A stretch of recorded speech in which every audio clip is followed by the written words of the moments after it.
бар жақсылығын жасап, ас-суын тосқаны үшін, тіліміз бен дінімізді сақтап, қатарға қосқаны үшін ризамыз қазақ халқы. Қиналғанда қолсыз бауырға басқан үшін, даладай тархан пейілі, бірлігі жарасқан көңілі үшін. Мың алғыс қазақ елі! Ынтымақ бір береке төрімізде, мыналар алғысымыз елімізге. Айтамыз мың алғыс, қазағыма мың алғыс, туып өскен жерімізге мың алғыс. Рахмет!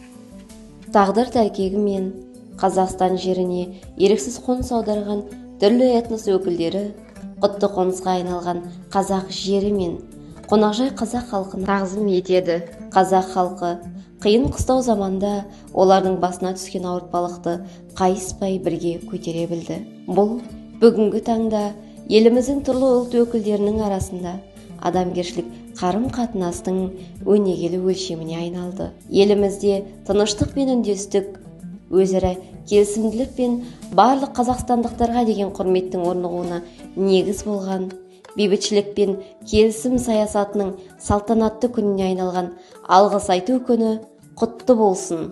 Тілі басқа болғанымен тілегі бір, жүзі басқа болғанымен жүрегі бір ұлттардың бірлігі арта берсін.